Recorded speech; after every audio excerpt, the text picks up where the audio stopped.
Hello, my name is Annos Onufrijenko. I work as a film researcher in the Ukrainian Film Archive Dovženkos Center in Kiev. Today I have a pleasure to introduce you one of my favorite films, made with a movie camera, shot by Dzigos Vertovo in 1929. This film is a kind of city symphony. Its genre also could be described as something in between documentary or cinematic art. And now this film looks very actual and very inventive. You feel this avant-garde freedom in it. It's very playful and optimistic. Viewers see on a screen one peaceful, happy day of the Soviet city in 1920s. But in order to show this one day, Vertov filmed 4 years.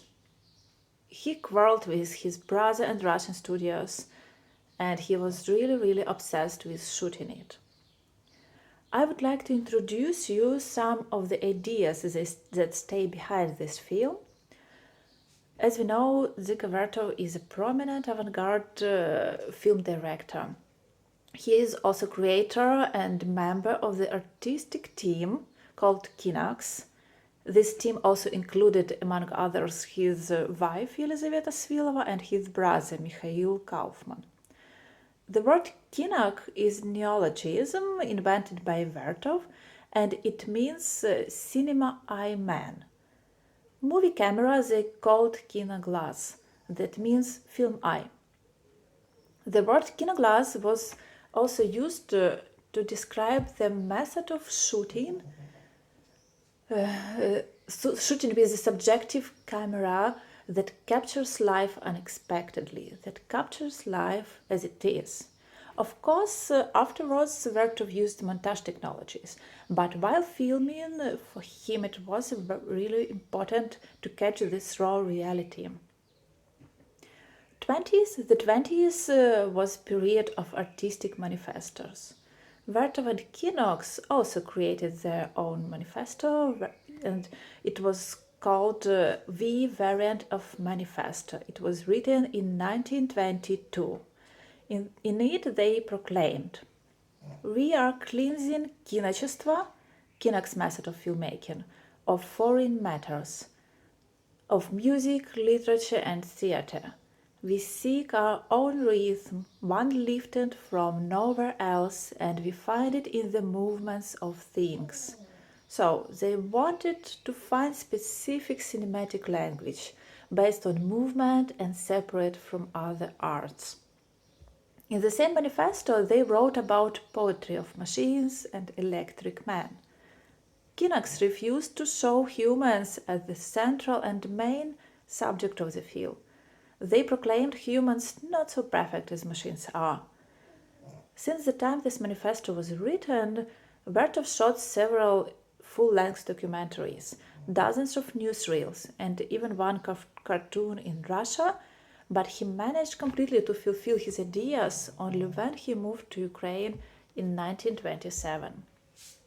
In 1927, Vertov and his group were fired from Russians of Kino for being over budget on his previous film 1/6 of the Road, finished in 1926, and for refusing to present a script of his future film he had already started to shoot.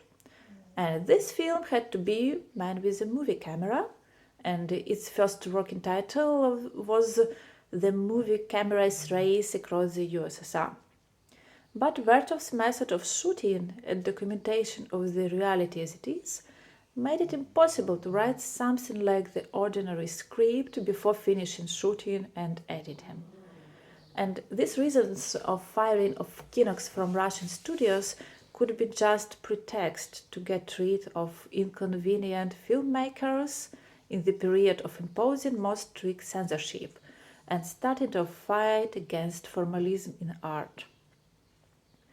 Vertov, his wife, and brother Mikhail Kaufman found a job at a Ukrainian studio where they were invited by Vuvku.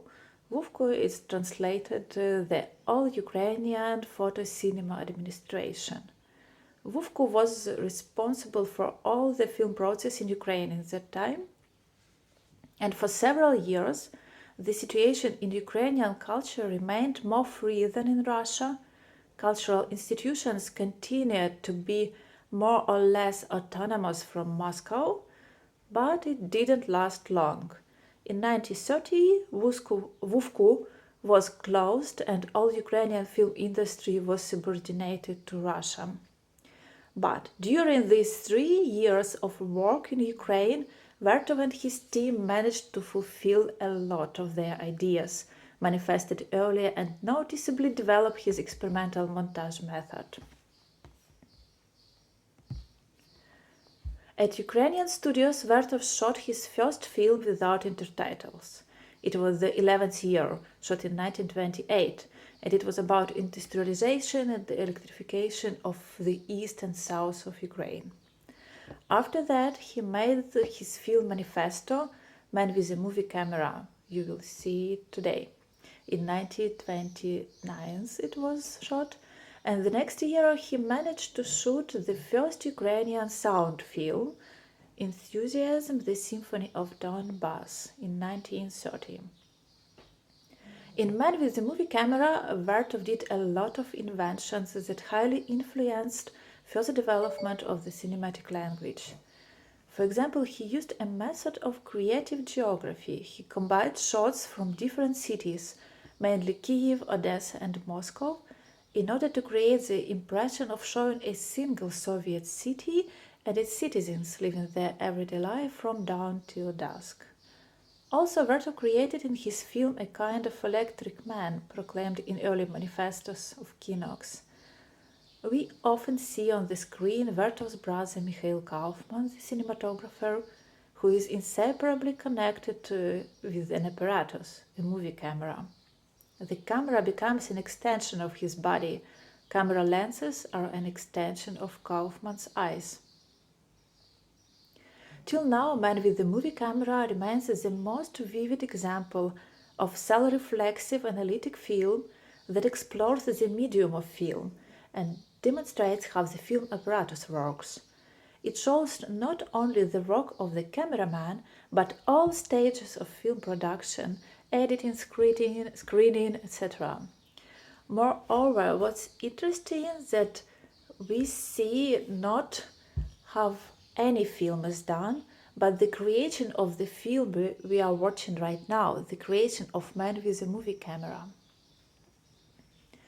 The film became extremely popular in the 50s, 70s, especially in France and other European countries.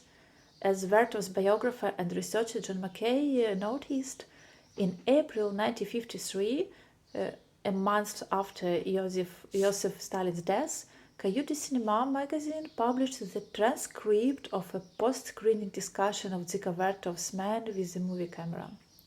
The audience, made up of members of cine clubs from all over France, was clearly astonished by the film. Also, Jean-Luc Godard named his group of experimental filmmakers after Dzigos Vertov. This group was named the Dzigos Vertov Group. And in the 70s, the film was included in college film studies courses throughout the world. The film was ranked in the numerous ratings as one of the best documentaries ever shot. I hope you enjoy this screening, and thank you for your attention, and goodbye.